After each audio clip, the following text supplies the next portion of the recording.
I stand alone in a quiet corner of the Metropolitan Foundation gala, taking a moment to breathe. The glittering chandeliers catch the sequins on my midnight blue evening gown, casting tiny prisms across my skin. Around me, New York's elite mingle and laugh, their voices blending into a singular hum of privilege and power. Somewhere in that crowd, Elias works the room with his natural charm, building connections that will benefit his investment fund. These events drain me. I've learned to navigate them with practiced poise, but tonight I needed a moment of solitude. Just 5 minutes to reset before diving back into the carefully choreographed dance of small talk and strategic networking. My God, look, the defective item made it in. The voice slices through my moment of peace like a blade. I freeze, not turning around, hoping I've misheard. How did it get here? A second voice, higher, filled with mock surprise. Mother, you didn't invite. That embarrassment, did you? A third voice, dripping with familiar contempt. My heart pounds against my ribs as I slowly turn to face the voices that have haunted my nightmares for 12 years. They're standing there, exactly as I remember them, though time has etched deeper lines around Eleanor Robinson's cold eyes. Beside her, my sister Serafina Sarah looks at me as if I'm something she found on the bottom of her designer shoe. I attempt to walk away, to escape back to the safety of the crowd where Elias is waiting, but Sarah steps directly into my path, blocking my exit. Look at you, trying to pretend you belong here, she hisses, grabbing my arm with surprising strength, her manicured nails digging into my skin. The room blurs, and suddenly I'm 18 again, pressed against the wall of our childhood home's hallway, Sarah's face inches from mine. You're just jealous trash, she had screamed then, after I discovered a bank statement showing my trust fund money in her account. I blink away the memory, forcing myself back to the present. With deliberate calm, I pull my arm from her grasp, straightening my spine. I'm sorry, do we know each other? I ask, my voice steady despite the trembling that threatens to overtake my body. Eleanor gasps, her hand flying to the pearl necklace at her throat. Sarah's mouth drops open, her perfect makeup unable to conceal the fury blooming beneath her skin. How dare you? Eleanor steps forward, jabbing a finger toward my chest. You, with just a high school diploma. I am your mother. Mother. The word that should connote warmth and protection, instead fills me with a hollow ache. For years I've built my life, my company, my very identity, on proving them wrong, proving that I wasn't the defective child they labeled me, while Sarah was paraded as the golden one. Yet somewhere deep inside, a small part of me still flinches at their judgment, still questions my worth in ways that all my success hasn't fully erased. Is there a problem here? Dr. Arthur Robinson appears at Eleanor's side, his silver hair perfectly coiffed, the same imposing figure who once slid legal papers across his desk for me to sign away my future. Beside him stands a tall, dark-haired man in his 30s who watches the scene with growing confusion. Preston, darling. Sarah immediately pivots, her voice transforming into a honeyed plea. This suspicious person. She snuck in. Security needs to remove her immediately. Preston Vance III. I recognize the name from business circles. Glances between Sarah and me, his brow furrowing. I'm not sure, he begins. But Dr. Robinson cuts him off with a dismissive wave. Security should be notified. My father agrees, looking at me not as his daughter but as an unwelcome intruder, his eyes cold and clinical as if examining a particularly disappointing specimen. Preston's gaze lingers on me, recognition slowly dawning in his eyes. Wait, aren't you... Carlin, there you are. Elias's deep voice carries a warmth that cuts through the ice of this confrontation. He appears beside me, his tall frame commanding instant respect in his perfectly tailored tuxedo. His hand finds the small of my back, a steady, grounding presence. My family falls silent, momentarily thrown off by this unexpected development. I catch the briefest flash of an earlier moment this evening, Elias adjusting his tie in our penthouse, eyes concerned as he asked if I was truly okay with attending, knowing they would be there. I know they are sponsoring a table tonight, he had said, voice gentle. I had responded with false bravado. I'm fine, Elias. They're just strangers now. How wrong I had been. Eleanor recovers first, her social instincts kicking in as she assesses Elias's obvious wealth and power. She steps forward, extending her hand to him.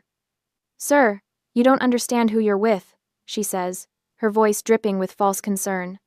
She gestures toward me with a dismissive flick of her wrist. This is our problematic older daughter, a high school graduate only, no ambition, a parasite. Elias doesn't take her hand. His expression remains neutral, but I feel the tension in his body beside mine. We had to throw her out of the house 12 years ago for our own sanity. Eleanor delivers this final blow with the practiced precision of a surgeon's scalpel. The room seems to hold its breath. My expression remains controlled, years of boardroom negotiations having taught me how to mask my reactions, but my hands begin to tremble at my sides, the only outward sign of the storm raging within me. I feel Elias shift beside me, and I know what comes next will change everything.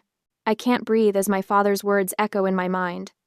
The Metropolitan Foundation gala around me fades to gray, and suddenly I'm 18 again, sitting in my father's wood-paneled study. It's your trust fund from your grandparents, Dr. Arthur Robinson says, sliding legal papers across his mahogany desk. His tone is dismissive, as if we're discussing something as trivial as a grocery list. Just sign here, and we'll invest it for your future. My younger self nods, pen poised above the signature line. I remember the weight of that Mont Blanc pen in my hand, how important it made me feel to be included in family financial matters. Trusting, naive. I scrawl my name across the dotted line without reading the fine print. As I hand the papers back, a movement in the hallway catches my eye. Sierra stands just outside the door, a seamstress kneeling at her feet, pinning the hem of an elaborate ivory gown adorned with hand-sewn pearls. My sister smirks at me over the seamstress's head. For the Westchester debutante ball next month, Eleanor explains, appearing behind Sarah. She'll be the belle of the evening. The realization crashes over me like Arctic water. The $150,000 from my grandparents' money explicitly designated for my education, flowing instead into silk and pearls for my sister. The sudden financial concerns that meant I wasn't college material anyway. The mysterious investment that, unfortunately, didn't work out. All lies. The trust fund was never invested. It was stolen. 3 weeks later, I found myself on our front porch, 2 suitcases at my feet, my mother's final words still burning in my ears. You'll never amount to anything, Carlin. Some people just aren't meant for success. A firm squeeze on my arm yanks me back to the present. Elias stands beside me, his eyes filled with quiet concern. Around us, the gala continues, crystal glasses clinking, wealthy patrons laughing, all oblivious to the war being waged in this quiet corner. Preston Vance stares at me, his expression shifting from confusion to shock. He steps slightly away from Sarah, creating physical distance that mirrors his growing emotional detachment. Arthur. Eleanor. Stop. His voice carries quiet authority. Do you have any idea who she is? My parents exchange puzzled glances, clearly thrown by this unexpected response from their future son-in-law. Sarah's hand tightens possessively around Preston's arm. What are you talking about? She demands. She's nobody. The moment hangs suspended, like the second before lightning strikes. Elias moves forward, his hand finding the small of my back. The touch grounds me, reminds me of who I am now, not who they tried to make me. I am Elias Thorne, he says, voice calm but resonant enough to command attention. And this is my wife, Carlin Robinson, the founder and CEO of DataSphere Analytics. The words land with physical impact. Eleanor's mouth forms a perfect O, her carefully applied lipstick suddenly seeming garish against her paling skin. My father's shoulders stiffen, the first crack in his imperious facade. That's impossible, he mutters, but the conviction in his voice has already begun to waver. I watch them process this information, these 2 people who orchestrated my exclusion with such calculated precision. Eleanor, who convinced everyone, including me, that I was fundamentally flawed. Arthur, who enabled her every manipulation while helping himself to the money meant to secure my future. Before she was my wife, Elias continues, pride evident in every syllable, she was the single best founder my fund ever invested in. I wrote her a $2 million seed check 7 years ago. Based on an algorithm she wrote herself, after teaching herself to code. Preston looks physically ill. He glances at his watch as if it might provide escape from this unfolding catastrophe. Mr. Thorne. Preston's voice is strained. Is one of our firm's largest clients. Sarah's face contorts with confusion. What does that have to do with DataSphere? Preston interrupts. Just signed a $15 million contract with us last month. My parents stand frozen, their carefully constructed narrative crumbling around them. Eleanor recovers first, her shock morphing into desperate denial. CEO? She sputters, the word foreign on her tongue when applied to me. Beside her, Sierra begins to unravel, her composure disintegrating faster than her mother's. Lies! She shrieks, drawing glances from nearby guests. It's all lies! She's stupid! I'm the successful one. The desperation in her voice might once have satisfied me, but now I feel only a cold pity. The person I've become doesn't need her destruction to validate my worth. I graduated from Yale. Sarah announces, her voice climbing higher. Yale? I keep my tone even, almost sympathetic. That's funny. I heard you flunked out of community college after one semester. Her eyes widen with genuine terror, the foundation of her identity, her supposed superiority cracking beneath her. And, partner at the foundation? I continue. My sources say you're an unpaid events volunteer. Preston's face hardens as he processes years of deception. I see him mentally revisiting conversations, recalculating the story of his relationship. My God, he whispers, almost to himself. It's all been a lie. I recognize the look, the cataloging of inconsistencies suddenly making sense, the vague references to college friends without specifics, the diploma that was always mysteriously lost during moves, the foundation title that never appeared on any official materials. Sierra's carefully crafted persona disintegrates in real time. She looks wildly between Preston and my parents, finding no sanctuary in their shocked expressions. You bitch, she hisses, turning back to me. Before anyone can react, her hand swings out, connecting with Preston's cheek in a slap that echoes through our corner of the ballroom. Security guards materialize within seconds, moving toward the commotion with practiced efficiency. Preston stands motionless, one hand cradling his reddening cheek, eyes filled with disgust. We're done, he says flatly. Get her out of here. The security team gently but firmly takes Sierra by the arms. She thrashes against their hold, her designer dress twisting around her legs as she screams accusations and threats that grow more incoherent with each passing second. I meet Elias's eyes across the chaos. A silent communication passes between us, a question about our next move. I nod imperceptibly. It's time to leave this battleground on our own terms. The war has just begun, but the first victory is undeniably ours. The quiet hum of late-night Manhattan traffic drifted through the windows of the Baccarat Hotel's upscale lounge. Crystal chandeliers cast a warm glow over Carlin and Elias as they sat in a secluded corner, far from curious eyes. Carlin's fingers trembled slightly around her glass, the amber liquid inside catching the light with each small movement. The Metropolitan Foundation Gala had ended hours ago, but the adrenaline still coursed through her veins. Elias didn't push for conversation. He simply sat beside her, his presence solid and reassuring. The understanding between them needed no words tonight had changed everything. The careful walls Carlin had built around her past had been breached, and there was no going back. I never expected to see them again, Carlin finally said, her voice barely above a whisper. She stared into her drink, seeing not the expensive cocktail but the shocked faces of her family. Part of me always knew this day might come, but... Her voice trailed off, unable to fully articulate the strange mix of relief and pain that washed through her. 12 years of silence had ended in less than 15 minutes of confrontation. Elias covered her hand with his. You stood your ground, that's what matters. Morning brought no respite. Carlin's phone buzzed incessantly with calls and texts from unknown numbers. She scrolled through them in her home office, coffee growing cold beside her laptop. Eleanor's voicemail was particularly vicious. You've embarrassed this family for the last time. Do you have any idea what you've done? Arthur's message followed, his surgeon's voice stripped of its clinical detachment. You'll regret this public spectacle. We raised you better than this. Worst were Sierra's texts, each one more unhinged than the last. The perfect facade of the golden child had crumbled completely, revealing the desperation beneath. By midday, Carlin received word through business channels that Preston had canceled the engagement. The Robinson family had wasted no time launching a counteroffensive, spreading whispers about DataSphere's business practices and Carlin's character to anyone who would listen.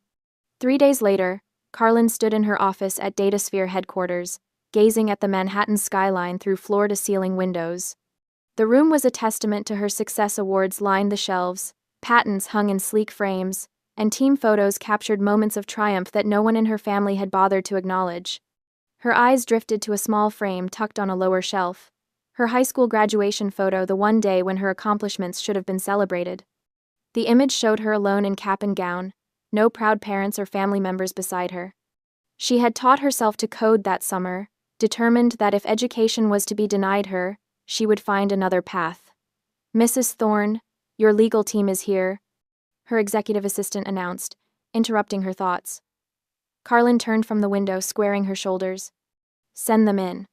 As the door closed, she added in a voice that carried the weight of her decision, "It's time to document everything." Over the next 2 weeks, Carlin approached her family's attacks with the same methodical precision that had built her company from nothing. Every call, every text, every rumor was cataloged and countered. She would not be blindsided again. The parking garage at Mount Sinai Hospital was nearly empty when Carlin visited a client who was recovering from surgery. The sharp click of her heels echoed between concrete pillars as she made her way toward her car. She didn't notice the figure stepping from behind a column until it was directly in her path. "Carlin." Her father's voice stopped her cold. "Doctor." Arthur Robinson looked haggard, his usually immaculate appearance showing signs of strain. "This has gone too far. You must fix this." "Fix what exactly?" Carlin asked, her voice steady despite her racing heart. "The truth coming out?" Arthur stepped closer, lowering his voice. "Do you know how many lawsuits are surfacing now? Without Preston's legal protection, former patients are coming forward with claims that could ruin me." The pieces clicked together in Carlin's mind. Preston's firm had been burying malpractice claims. No wonder they'd been so eager to cement the connection through marriage. "Sounds like you're reaping what you've sown," Carlin replied, moving to step around him. Arthur reached for her arm but stopped himself. "We're your family, Carlin." "No," she said simply. "You haven't been my family since you stole my future and threw me out." The next morning, Elias informed her he'd arranged a security detail for her. "Just until things settle," he explained. Over breakfast, his concern evident. DataSphere's board unanimously voted to support her against the smear campaign, understanding that the company's success was inextricably tied to Carlin's leadership. Her legal team worked tirelessly, building documentation of all family interactions should they be needed in the future. Most surprising was the email from Preston. "I want you to know I had no idea about your history with the Robinsons. Sarah left some personal items at my apartment. If there's anything there that might help you, it's yours." A week later, Carlin sat in her office with her executive team, watching the local news station on the wall-mounted screen. "Prominent surgeon Dr. Arthur Robinson under investigation following multiple allegations of malpractice spanning over a decade." There was no satisfaction in watching her father's career implode, only a quiet resolution that justice sometimes found its way without her intervention. Her team gathered around her desk in silent solidarity, their presence more meaningful than any biological connection had ever been. Her phone rang, displaying the number of a major competitor. The CEO's voice was smooth, practiced. "Carlin, we've been watching the situation with interest. Perhaps this would be a good time to discuss a merger? To strengthen against any potential reputation damage?" Carlin's eyes swept over her team, reading their confidence in her. "We're stronger than ever. No need to merge from fear." After she hung up, the approving nods from her executives confirmed what she already knew. They respected her leadership, especially through this personal crisis. That evening in their penthouse, the careful composure Carlin had maintained for days finally cracked. Elias found her on the balcony, silent tears streaming down her face as she looked out over the city lights. "You don't have to be strong every minute," he said softly, wrapping an arm around her shoulders. "For 12 years I believed I was nothing," she whispered, "that I deserved what they did. That I was defective." The word caught in her throat, the label that had defined her for so long. "I keep waiting to feel satisfaction seeing them fall apart," she continued, wiping away tears. "But I just feel free." Elias pulled her closer. "That's because you're nothing like them."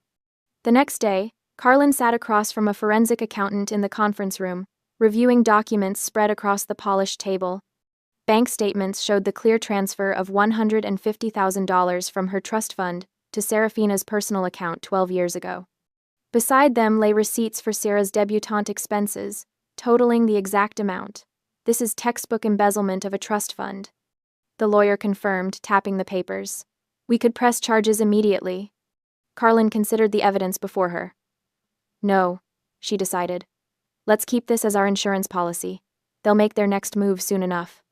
That night, her phone rang just after midnight.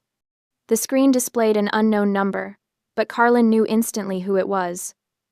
Carlin. Eleanor's voice sounded uncharacteristically broken. It's your father. He's lost his license. Carlin said nothing, waiting for what would inevitably follow. We need your help, Eleanor continued, desperation creeping into her voice. We're your family. Across the room, Elias looked up from his book. Their eyes met, and in that silent exchange was the strength of a true partnership. No, Eleanor, Carlin replied, her voice firm and clear. You're not my family. You're just people who share my DNA.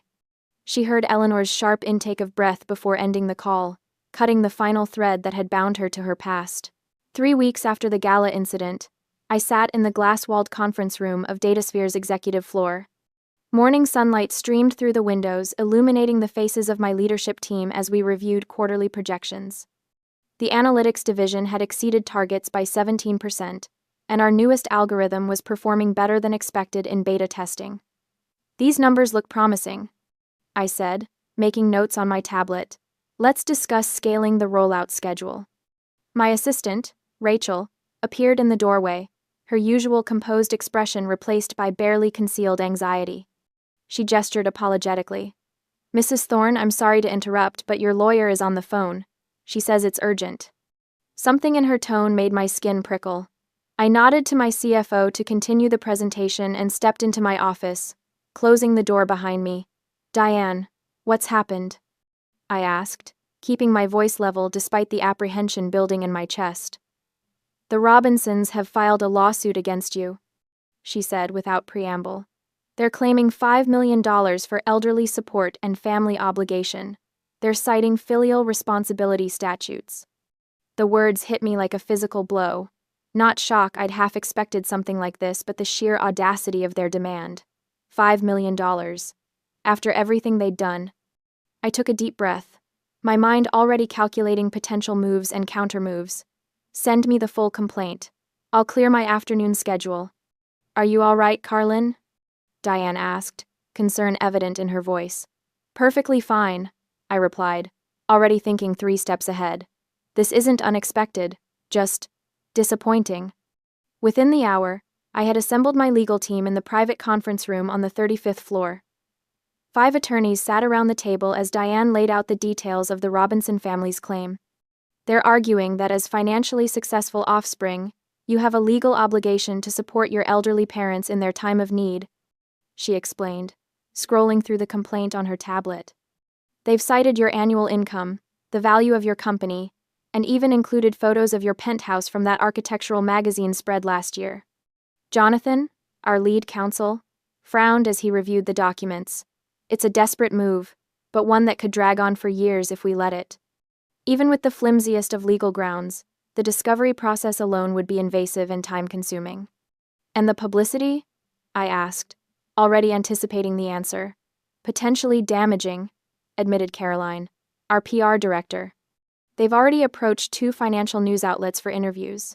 We've managed to delay publication, but they're painting themselves as abandoned elderly parents whose daughter has forgotten her roots. The conference room fell silent as everyone waited for my reaction. I could feel their concern not just for the company's reputation, but for me personally. These people knew me, had worked with me for years. They'd seen the aftermath of the gala incident, witnessed my composed exterior while navigating the initial media interest. We could settle, Jonathan suggested carefully. Make this go away quietly with a fraction of what they're asking. Say, $500,000? With ironclad NDAs, of course. I stood up and walked to the window, looking out at the Manhattan skyline. The glass felt cool against my fingertips as I considered our options. No, I said finally, turning back to face my team. I won't pay them a penny for their extortion. My voice remained steady, but the anger I felt had crystallized into something cold and precise, a weapon rather than a liability.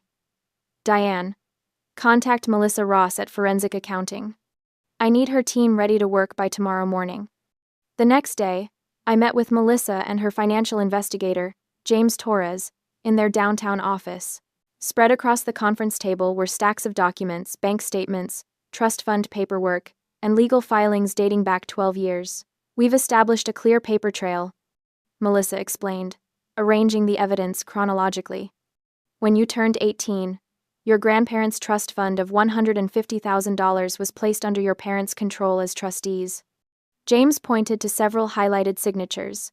Here are Arthur and Eleanor Robinson's signatures on the transfer authorization. And here, he slid another document forward, is the bank statement showing the full amount transferred to Serafina Robinson's personal account 3 days after you left home. And these, Melissa continued, laying out a series of receipts, are payments to Broderick Events Planning, Elite Couture, and the Plaza Hotel, totaling exactly $150,000, all for Serafina's debutante ball that summer. I picked up one of the receipts, a custom gown from a designer boutique. The date matched perfectly with when I had been sleeping on a friend's couch, working double shifts at a coffee shop. This is clear evidence of embezzlement from a trust fund, James stated matter-of-factly. The money was specifically designated for your education, according to the original trust documents. Unfortunately, Melissa added, the statute of limitations for criminal charges has expired, but this evidence is compelling for a civil countersuit. I nodded, taking photographs of each document with my phone. Make copies of everything. I want this information ready for our legal team by this afternoon. 2 days later, the first blow landed. The Robinsons gave a tearful interview to a local news program. Eleanor, dressed in a modestly priced sweater set that I had never seen her wear before, dabbed at her eyes with a handkerchief as she described their financial hardships following Arthur's unjust loss of his medical license. After all, we sacrificed for her education, Eleanor whimpered into the camera, for her to abandon us this way. The segment featured carefully selected family photos, me at 10 years old smiling between them at a Christmas gathering, another from my high school graduation with Arthur's arm awkwardly placed around my shoulders. Photos that created the illusion of a loving family, erasing the years of emotional abuse and neglect. By morning, DataSphere's stock had dipped 3 points. A small drop, but a warning of what could come if the narrative continued unchallenged. I was reviewing our response strategy when Elias called. I've activated my network, he said without greeting. 3 financial journalists are already looking into the Robinson family finances, and Preston Vance reached out. He wants to provide a sworn statement about Sarah's deceptions. That's unexpected, I replied, feeling a flicker of surprise. Not really. Apparently she tried to reconcile with him by claiming you manipulated him at the gala. He wasn't amused. Within hours, the DataSphere board issued a unanimous statement of complete confidence in my leadership. My employees organized a spontaneous social media campaign highlighting the company's achievements and my mentorship initiatives.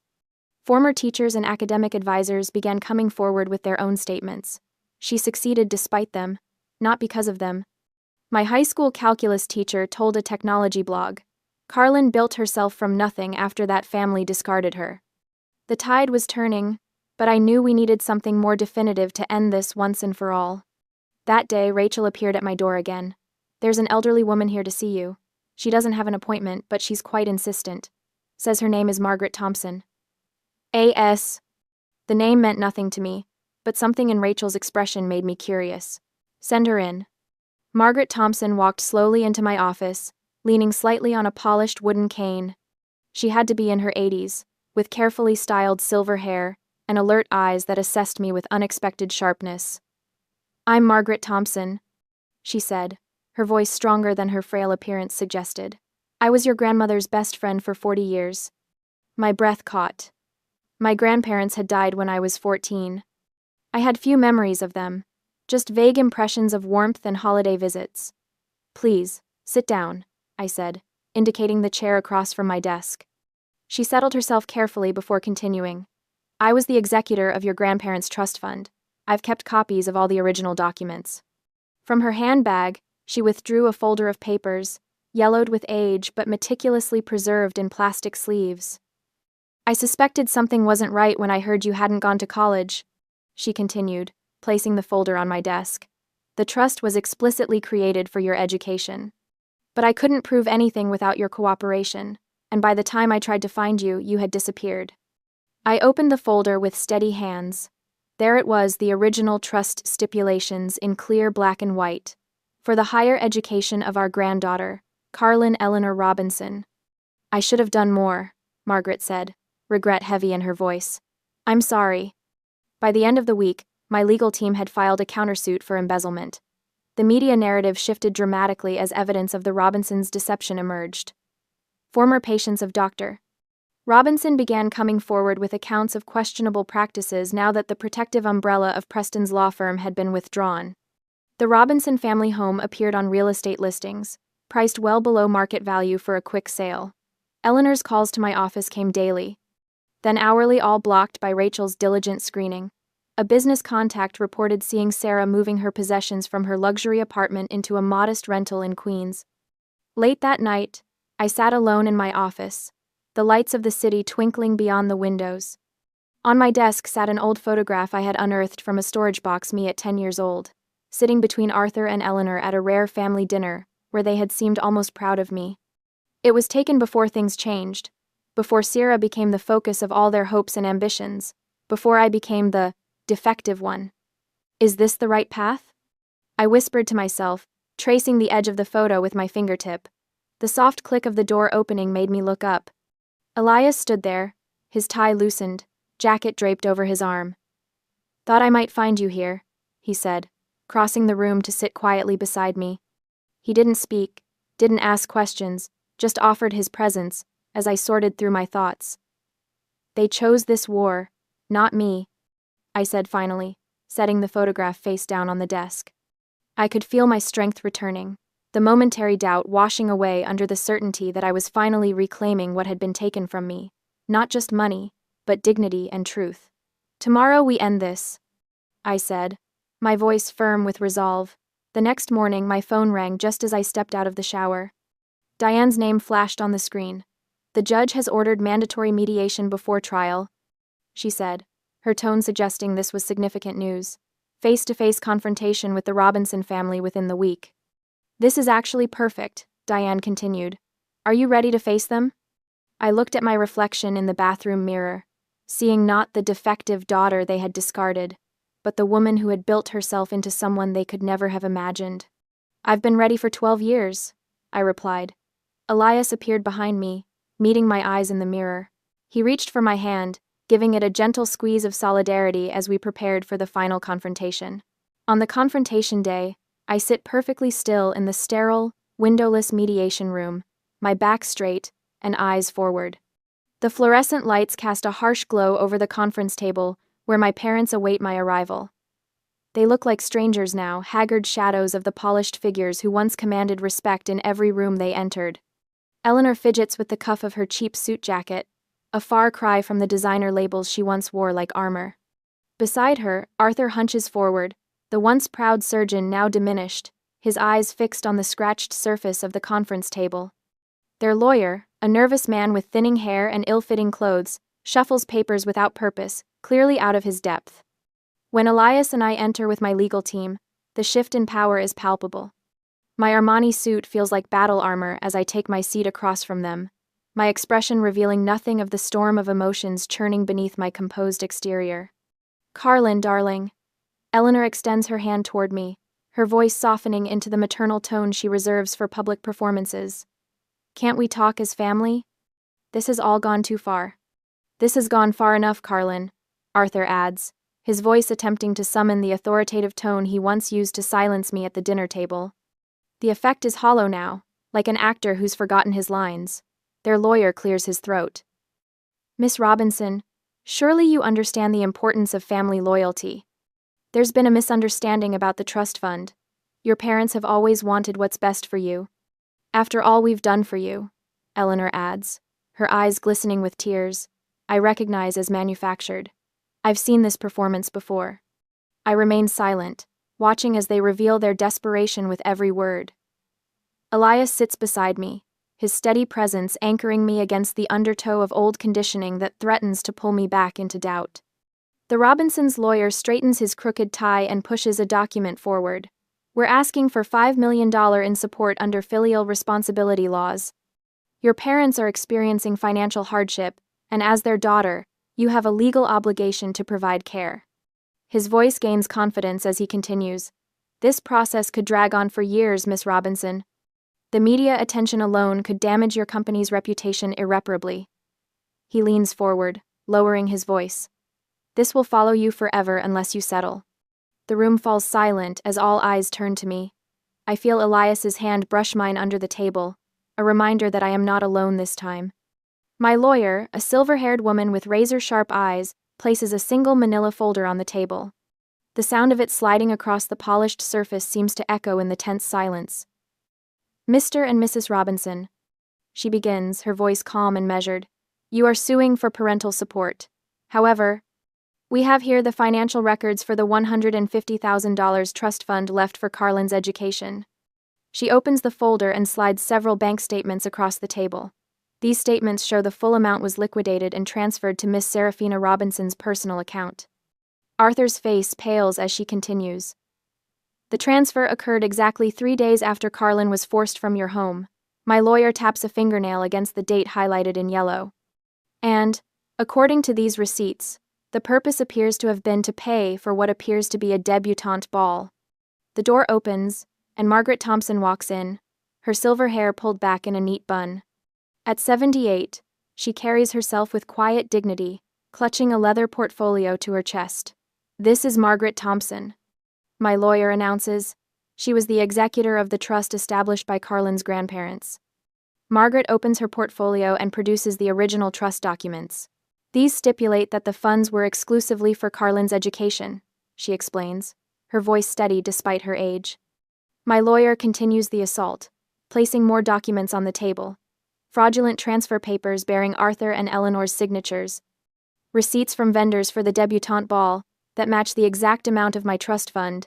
And finally, photographs of Sarah in an elaborate custom gown. That isn't support, my lawyer says, leaning in so that my parents can't escape her gaze. In this state, it's called embezzlement. She pauses, letting the word hang in the air. And it is a felony. Eleanor gasps, her hand flying to her throat, a gesture I've seen her practice in the mirror. Arthur physically shrinks in his chair, eyes fixed on the damning evidence before him. Their lawyer whispers urgently in their ears, his face ashen. We need a moment, their lawyer requests, ushering my parents out of the room. When they return 15 minutes later, all traces of arrogance have vanished. Eleanor's makeup is smudged beneath her eyes. Arthur looks like he's aged a decade in the brief recess. We would like to withdraw our lawsuit immediately, their lawyer announces, his voice flat. We're prepared to proceed with criminal charges, my lawyer counters. Please, Carlin. Eleanor's voice breaks, stripped of its usual manipulation. We'll lose everything. Arthur cannot even look at me, his hands trembling as they rest on the table. The man who once commanded operating rooms now appears utterly defeated. I take a deep breath, feeling the weight of this moment a crossroads I never expected to reach. Memories flash through my mind, being called defective at the dinner table, watching Sarah receive praise for mediocrity while my achievements were dismissed, signing away my future on blind trust. The night they changed the locks on our family home. I won't press criminal charges, I finally say, my voice strong and clear. Relief flashes across their faces, but I continue before they can speak. In exchange for a permanent, ironclad restraining order, I never want to see or hear from any of you again. The papers are signed within the hour. The Robinsons leave quickly, shoulders slumped in defeat, avoiding eye contact with everyone in the room. I remain seated as the mediator confirms. This matter is officially resolved, Miss Robinson. I stand, feeling taller than I ever have before. Elias takes my hand, pride evident in his eyes. Masterfully handled, my lawyer says quietly. It's finally over, I reply, and for the first time, I truly believe it. Outside the building, bright sunlight warms my face. I take a deep breath of fresh air, feeling lighter than I have in years. My phone buzzes in my pocket, a news alert about the Robinsons' bankruptcy filing. I don't click to read the details. Instead, I turn my phone off completely and take Elias's hand. Let's go home, I say, looking toward the future, rather than the past. I'm ready for what's next. I stand at the floor-to-ceiling windows of DataSphere's expanded headquarters, watching as the marketing director guides our newest client through the final signing ceremony. Sunlight streams across the polished conference table, where a contract worth twice our previous record waits for signatures. 6 months since the mediation, and the company hasn't just survived the controversy, we've thrived beyond any projection. Mrs. Thorne? A young woman in a crisp blazer approaches with a tablet. I have the quarterly numbers ready for your review. Thank you, Jessica. I accept the device, scanning the upward trending graphs. First day going well? Her eyes widen slightly. How did you know? The extra starched collar. I smile, remembering my own early days. You'll find things are fairly relaxed here once you settle in. Jessica nods, visibly relaxing.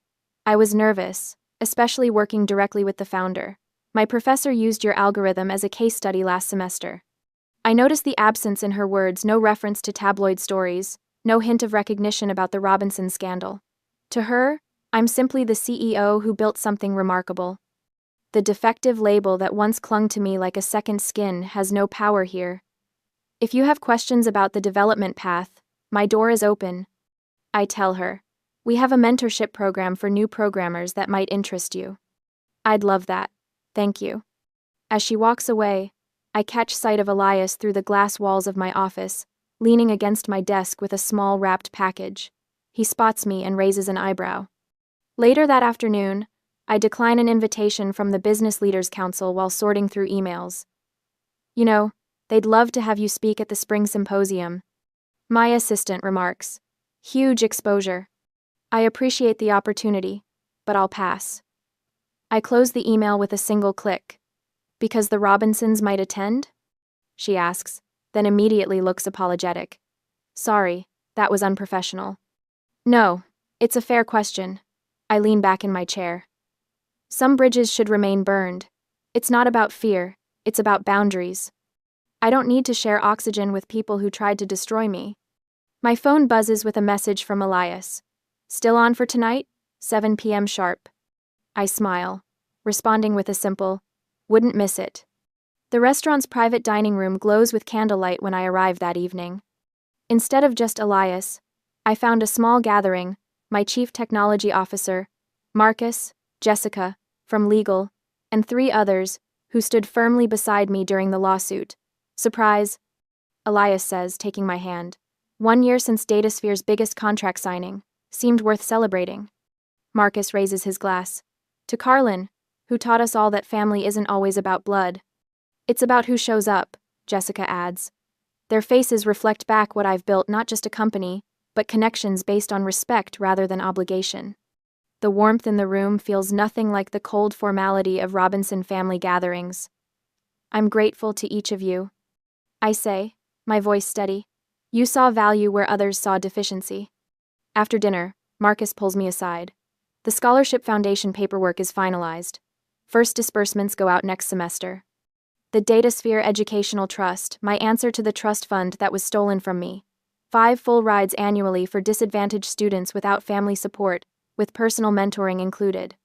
The cycle of educational inequality breaking, 1 student at a time. Perfect timing, I tell him. I'd like to be there when we announce the first recipients. 2 weeks later, I accept a humanitarian award from the Technology Leadership Council, standing before a crowd that rises to their feet as my name is announced. The applause washes over me like warm water. I think fleetingly of another gala, of whispered words and grasping hands, but the memory holds no pain now. My acceptance speech focuses entirely on future opportunities, rather than past struggles. Not one word about the Robinsons escapes my lips. They don't deserve even that much space in my life. That evening, Elias and I stand on our penthouse balcony. City lights spread before us like fallen stars. The award sits on the coffee table behind us, its crystal surface catching the soft lamplight. Do you ever think about them? Elias asks, his arm around my waist. I consider the question, realizing the answer comes easier now. Less and less each day. That's healing. They didn't break me, I say. leaning into his embrace. They showed me how strong I could be. The night air feels clean in my lungs, no longer heavy with old resentments or pain. Some people teach you what to become, others teach you what to never be. I'm grateful for both lessons now. Have you ever had to set boundaries with family members who couldn't see your true worth? What gave you the strength to stand your ground? Share your thoughts in the comments below.